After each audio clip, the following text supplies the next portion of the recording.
Welcome to another episode of the Weekly Dab of Football, the only football show on the internet bringing you the best highlights, the best goals, and the best memes from around the football world. On this week's episode, Everton play their first match in their brand new stadium. We had some mental free kicks from Heung-min's son and Angel Di Maria. And boys, we have to talk Inter Miami, who have cheated yet again. All of this and more coming on this week's episode. Roll the intro. Yes, this is episode 2, match week 2. If you're not subscribed to this show already, make sure you subscribe. New Weekly Dab episodes every Tuesday. And we're going to start this episode by going inside the Premier League. And yes, I know that graphic hasn't been updated in like 4 years. I promise I'll update it at some point. Maybe. And let's start with Everton versus Brighton. They played their very first match at their brand new stadium. Yeah, this thing is crazy, man. It looks more like a spaceship than a football stadium. And of course, Everton fans packed this stadium out, and the fans would not be disappointed. Everton would get their very first goal in their new stadium. It is Grealish to Ndai. And of course, the stadium absolutely erupts. It's a brand new era for Everton at their new stadium. I predicted them inside the top 10 this year. They would go on and win that game 2-0. Grealish would get 2 assists in that game. All right, next up, Chelsea, West Ham United, where West Ham United would score this screamer from the Brazilian Lucas Paqueta. So if you're watching this game, you see Paqueta score a screamer. West Ham are looking solid. But then Chelsea scored 1 goal. Chelsea scored 2 goals. Chelsea scored 3 goals. Chelsea scored 4 goals. And yeah, they scored a 5th as well. West Ham go from scoring a screamer to losing 5-1. West Ham are currently bottom of the table, -7 goal differential. Not a good start for Graham Potter and the boys. Okay, Spurs versus City up next. And look at this. Manchester City with the mistake. Spurs with the goal. Tottenham would go up 2-0 and win 2-0 at the Etihad. This was the second goal. A mistake from the goalkeeper, the young goalkeeper, Trafford right here. And yeah, it's funny because immediately after that, Man City made a move to sign a new goalkeeper. Fabrizio Romano has reported Donnarumma is on the move to Man City. Donnarumma in the Prem is going to be very fun, but yeah, it's unfortunate he's moving to Man City. Yeah, in this game, though, City fans would head for the exits early, and Spurs fans would be celebrating a massive win on the road. They go top of the table. Moving over to Bournemouth versus Wolves, where Bournemouth would win 1-0. They'd get this goal right here, a nice assist from Semenyo. Bournemouth win 1-0. A lot of you laughed at me when I predicted Wolves to get relegated. They look horrible, and I'm still standing by that, man. Wolves are going to the championship next year. It is early, though. I know. It is very early. A lot can change. The transfer window is still open as well. Under Brentford versus Aston Villa in a massive win for Brentford right here. This would be the only goal of the match. Brentford going to win 1-0. Crystal Palace versus Nottingham next, where Hudson-Odoi would get an equalizer in the second half. For Nottingham, that game would end 1-1. Now, how about this? Burnley versus Sunderland. And look at this goal from the captain, Josh Poland. Burnley get their first goal back in the Premier League, and they would get their first win back in the Premier League. This kid right here is very happy. Wait, hold on. Surely someone out there watching this show knows this kid. Let's find this guy. If you know this man, please let me know in the comments. Also, yeah, Josh Cullen had the goal, and then look at this assist he had as well. Crazy ball played in. He got the goal. He got the assist.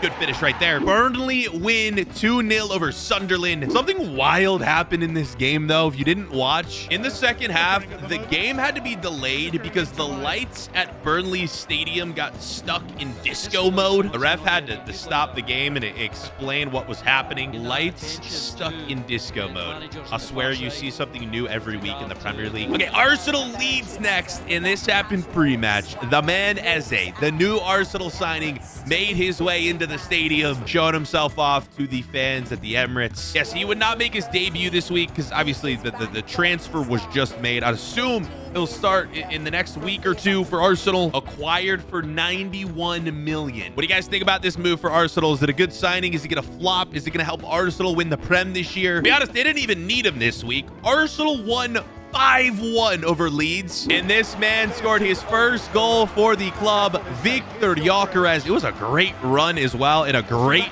finish from the Swedish man, and of course the signature mask celebration. Arsenal also had a guy called Max Dauman. I shouldn't say a guy. This is a kid. The second youngest Premier League player in the history of the league made his debut for Arsenal. This is the man right here, Max Dowman. Honestly, don't know much about him.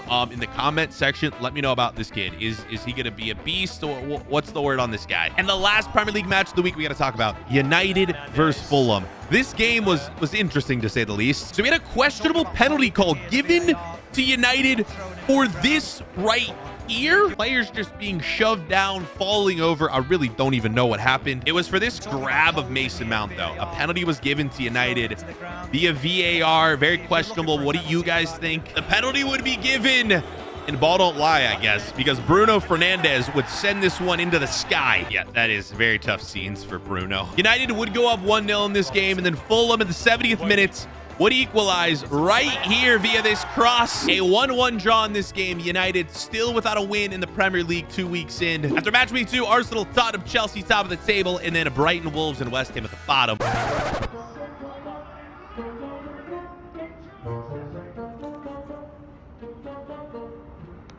That's all from the Premier League this week. Let's now go around the world next. And let's start in La Liga with Barcelona, who won via this own goal in the 90th minute. Watch closely as this player here heads it into his own net. And of course, Lamine Yamal celebrates as if he scored it. Also, La Liga, Real Madrid would grab a win, and we had this nice link up. Vinny to Mbappe. Real Madrid would get the win 2-0. In La Liga, though, is Villarreal, who is stealing the show this year. They are top of the table. 2 wins, 7 goals scored, 0 goals against. Of course, we are only 2 matches into the season, so a lot of games left to be played in all of these leagues. Also saw this on Twitter this week. Look how Real Madrid players walk into their changing room. Real Madrid designed this like new hallway with all of their Champions League, all of their club trophies. And up next, we go to the Bundesliga, the very first week of the season in the Bundesliga, and Harry Kane would grab himself a hat trick. And not only that, but Bayern Munich would win 6-0. We also had the first week of the Serie A season in Napoli, and Kevin De Bruyne. He got his first goal for the club. Yeah, free kick for KDB that no one touched, and it somehow went in. All right, we got to give a shout out to Union Berlin, their first game in the Bundesliga season. Look at their tifo, man. This is crazy. They had a player, like a goalkeeper, trying to make a save, and he moves all the way around the stadium. Credit to the fans for pulling that off. Also, the Serie A this week, massive win for Cesc Fabregas in his club Como. Yeah, if you guys didn't know, Cesc Fabregas manages the club Como in the Serie A. They play in like one of the most beautiful stadiums in the world. All right, and this is one of the craziest stories around the football world right now. This is a club called Morecambe, and what you are seeing right now is them scoring a 90th minute winner, and the celebration with the fans is just a thing of beauty. And here is why. They're a club that just a week ago only had 5 players on their team. Their manager is one of the youngest in England. He's 30 years old. He basically had a week to build a brand new club. He did it.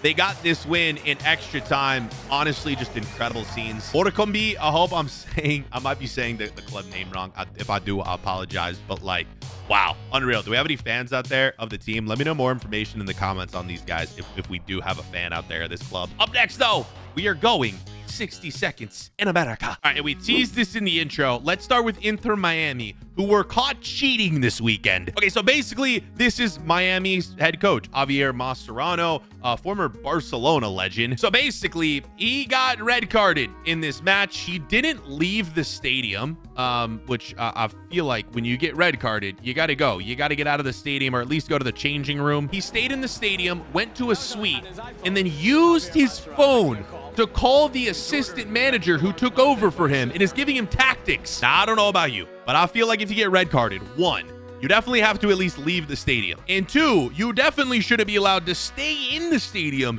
and use your phone to call the assistant manager to switch the team up and tell him what to do.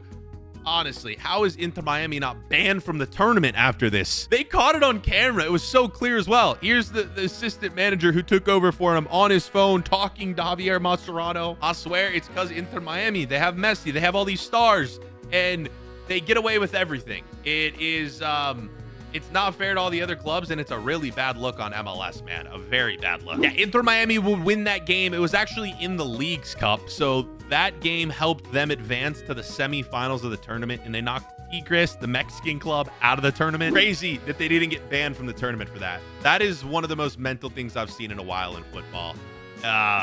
Bad look for MLS, really bad. While Miami were cheating, Heung-min, Son, and LAFC were scoring free kick bangers. Yes, that was Son's very first goal for LAFC. This man's Son is going to do big things in MLS. And Thomas Muller also had his first MLS goal this week for Vancouver, a game-winning penalty in added time versus St. Louis. Honestly, forget Messi, forget Suarez, Jordi Alba, all those guys. I don't care. Give me the Thomas Muller and Heung-min Son content. Those are two players I can get behind in this league. Also, got to give a shout out to this guy called Danny Musovski. Dude scored a hat trick for Seattle Sounders this week. So yeah, a lot happening in MLS this week. And we'll end 60 Seconds in America with this. A club known as the Pittsburgh Riverhounds are building a brand new stadium. Now, they play in the USL, which is the second division of football in the USA. Check out their new stadium. They basically play right on a river here in Pittsburgh. This stadium is going to look incredible, man. I mean, the bleachers sort of surrounding all three sides of the stadium, and then the other side of the stadium just has this beautiful backdrop. All right, that is 60 Seconds in America.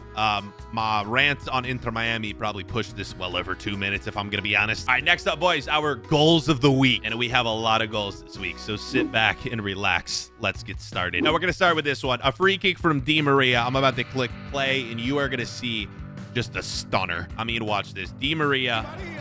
Look at the bend on that free kick, man. Goalkeeper didn't stand a chance at all. Di Maria as well just signed to play in Argentina. I think his new club is going to be very happy, man. That is going to be a contender for our goal of the year, to be honest. All right, next up, Everton's second goal in their match. I didn't show this one on Inside the Premier League because I was saving it for the goals of the week.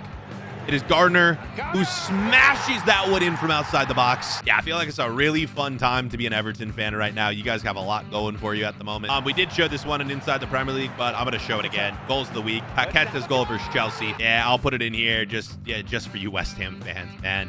Tough week, but at least you had one good thing happen. Up next, how about a free kick for Fabregas's team? We talked about him earlier. Almost win over Lazio, and they scored this free kick banger. Another potential goal of the year candidate. Check out this man. Look at this goal scored against AC Milan.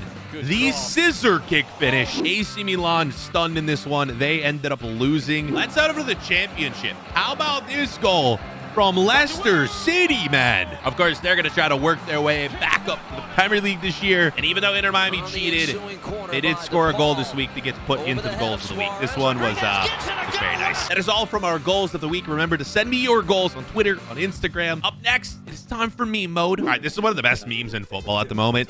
This is a Manchester United fan who has pledged to not cut his hair until Manchester United win 5 matches in a row. And of course, as you can imagine, he hasn't cut his hair in quite some time. Look at how long this man's hair is getting, yo. I swear he might go the rest of his life without cutting his hair at this rate. Yeah, after last week's loss to Arsenal, this is what my man's hair is looking like. 5 wins in a row is going to be very hard for United to do with the way they've been playing. All right, how about this? Last week of the show, we talked about Neymar and his team Santos losing 6-0. Well, after that match, what we didn't show you is this.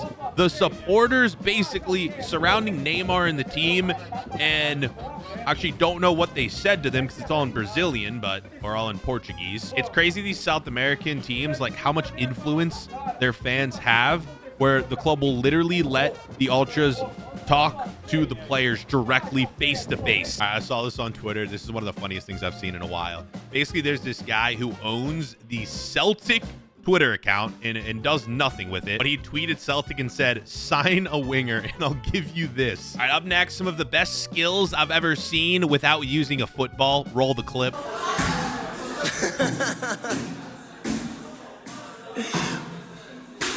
Hilarious how at the end he just smashes the trash can against the wall. We're gonna end meme mode with Justin Bieber. I didn't know this man could ball. Look at this. Man could do an around the world. Bieber, by the way, just released a new album. I'm not afraid to say it's incredible. I'm a massive Bieber fan. There, I said it. All right, let's end this week's video with BFord's Ballon d'Or. As always, we end every week with a Ballon d'Or. I give it out to a specific player, a team, a fan, someone who did something Ballon d'Or worthy in the football world. We're gonna give it to this man, Scott McTominay. All right, so there's been a lot of Scott McTominay talk on Twitter this week.